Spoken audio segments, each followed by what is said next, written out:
Saya Kepala TAU Bakri didampingi Bapak Kepala TAU Babinsa dan Babin Kamtimas ya. Kemudian Kepala Kampung ada BWI, ada LS, kemudian MWJNU dan seluruh organisasi, tokoh masyarakat, tokoh agama, Kampung Goras Jaya. Pada hari ini disepakati bersama dengan Pak Yai Mustain bahwa keberadaan makam yang ada di Dusun 7 di Masjid Nurul Iman, bahwa pada hari ini dengan ikhlas akan segera dibongkar. Mudah-mudahan setelah dibongkar ini tidak menimbulkan masalah dan gejolak di masyarakat. Amin, amin. Secara resmi disaksikan semua yang hadir bahwa makam ini secara resmi ditutup keberadaannya. Bismillahirrahmanirrahim. Satu lagi. Ya. Kang terus, digeding apa Kang terus? Iya. Ya yang Ya. Yes. Cukup. Cukup. ya simbolis ya. Kalau yang ini kuat, Pak. Kuat. Namanya ditutup berarti semua itu nggak ada yang tertinggal kan? Iya. Oh iya, nama-nama. Nah, saya cukup.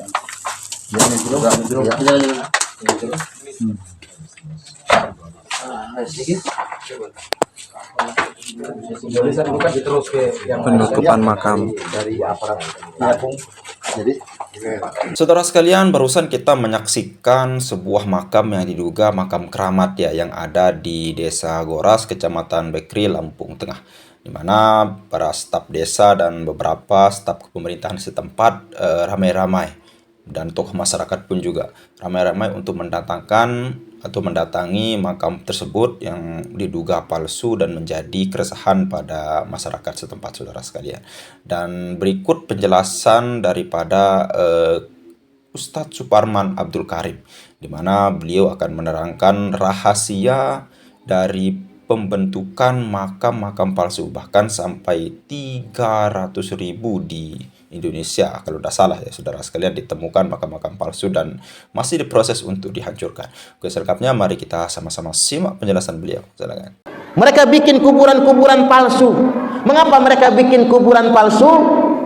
Tujuan Israel membuat kuburan palsu di tanah Palestina untuk mengklaim tanah Palestina milik mereka, warisan dari leluhur mereka.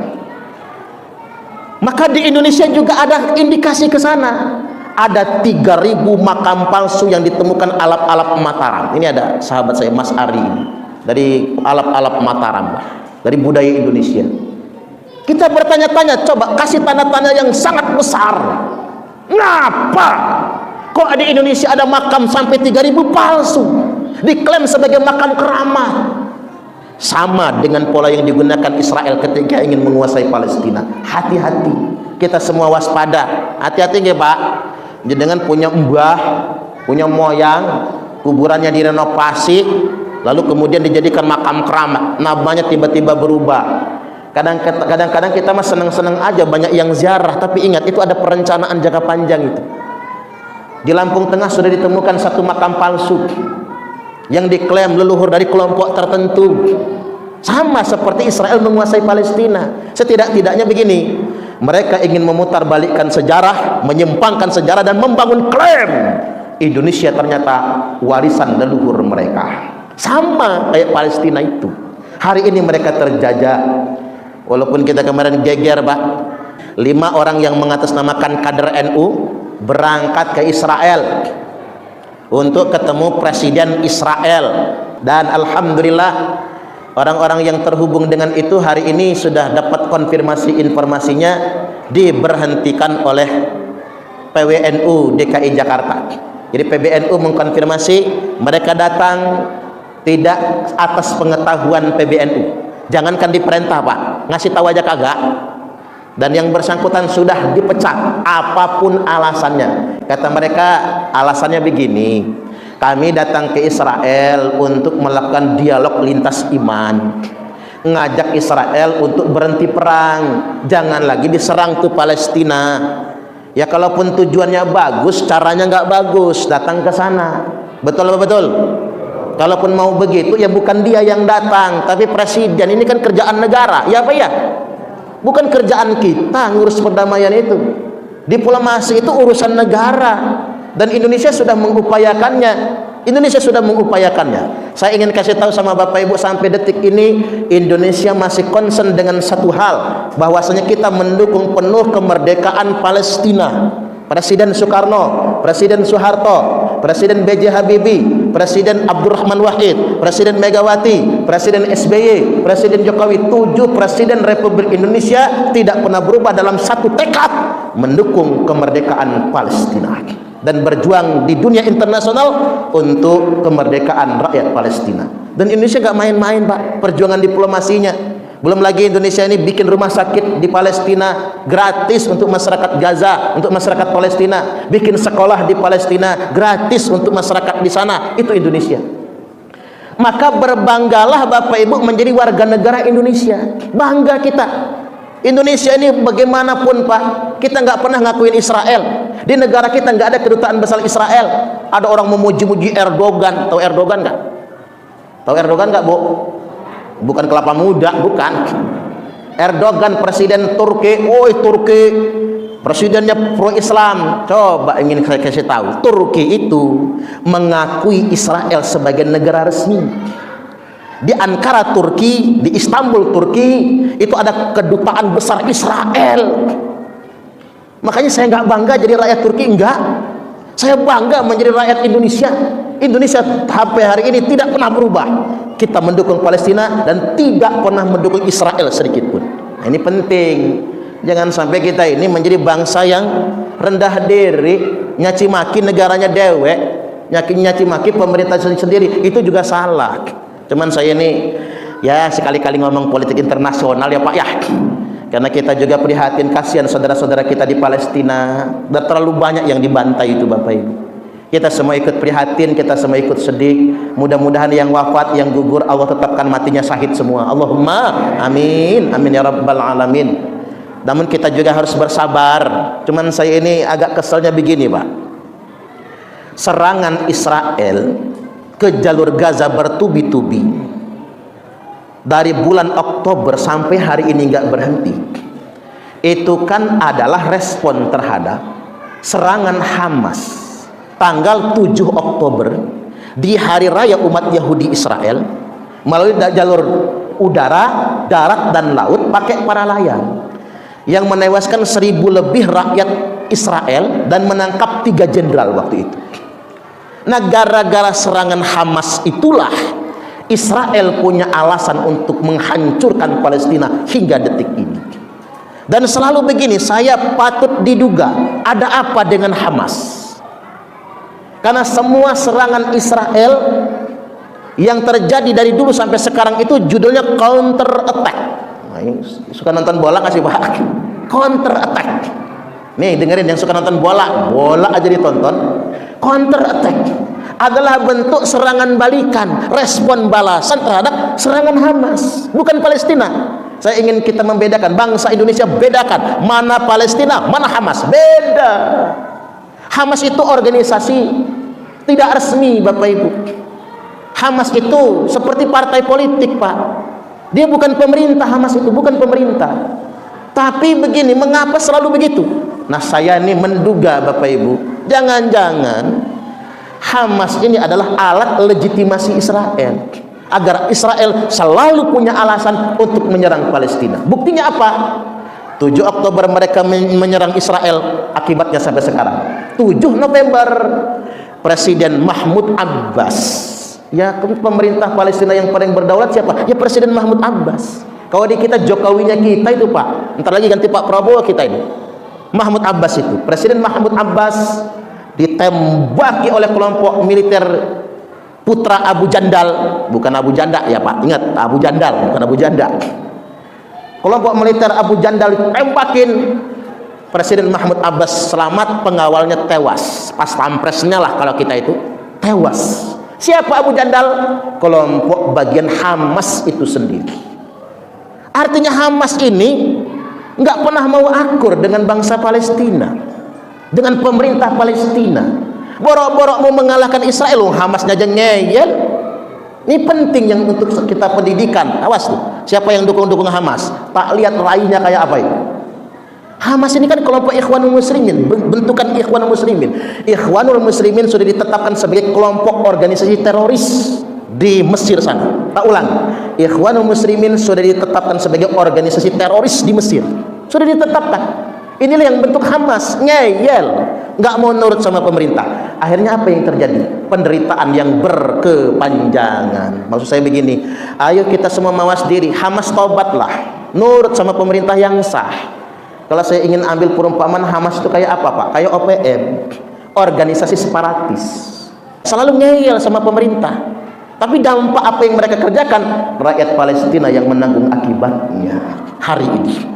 Walaupun kita juga harus sabar Bapak Ibu. Mengapa saya katakan harus sabar? Karena Israel memang tidak akan terkalahkan. Terima nggak terima sampean sama saya. Orang Islam harus iman ini Pak. Kalau dia nolak nggak iman berarti Israel memang nggak mungkin kalah. Mau sehebat apa kita? Makanya Israel itu negaranya kecil seujung kuku di peta dunia itu Pak. Ibarat kata kalau semua orang Arab itu meludah ke Israel, tenggelam jadi lautan ludah. Tapi mengapa Arab Saudi, Suriah, Irak, Iran, kemudian Turki, Mesir, Oman, Yordan, semua negara-negara resmi yang ngepung Israel, tidak ada yang menyerang secara resmi dan bertubi-tubi, nggak ada. Karena ngapa? Jawabannya sederhana. Karena negara-negara itu 21 negara Arab, walaupun meroyok Israel, Israel tidak mungkin kalah. Secara teknologi Israel itu punya Amerika dan punya Eropa Pak. Ada NATO, ada Amerika. Tapi memang Bapak Ibu, itu sudah garis sejarah yang ditakdirkan. Karena mereka memang nggak mungkin kalah. Nah kita kan sebel Pak, kesel. Lalu kapan Israel kalah? Sabar. Nunggu Nabi Isa turun di Menara Putih Damaskus. Kekalahan Yahudi akan ditandai dengan kalahnya Dajjal laknatullah alaih. Setelah Dajjal dibunuh, semua etnis Yahudi akan dihabisi. Baca hadisnya Pak. Orang Yahudi nyumput di balik batu, batu ngomong innal yahud waroi. Ada Yahudi di belakangku, beleh aja, batu bisa ngomong. Kalau kita hidup di zaman itu nanti kita tahu Pak. Mereka sembunyi di balik pohon. Pohon mengatakan ada Yahudi di belakangku, bunuh dia. Semua bicara. Cuman satu pohon yang tidak ngomong, pohon korkot. Itulah mengapa di Israel dibudidayakan pohon korkot. Tahu tuh Yahudi itu Pak, tahu kalau mereka itu akan diperangi nantinya dan hanya pohon itu yang menolong mereka. Tapi yo sabar, itu nanti nunggu Nabi Isa bunuh Dajjal. Nabi Isa nanti akan menjadi pemimpin umat dunia internasional 40 tahun lamanya, 40 tahun. Lalu dia menikah. Saya doakan betul istrinya orang Blora lingkungan sini. Tiba-tiba ada pasukan pas pampres. Siapa yang datang? Oh Nabi Isa. Lo kok datang ke sini? Itu mertuanya di Blora. Ngayal-ngayal kita ini Pak. Saya ngajak kita mikir begini, satu sisi kita harus sabar menghadapi fitnah kejahatan Israel Yahudi ini, kita harus sabar karena kondisinya memang begitu.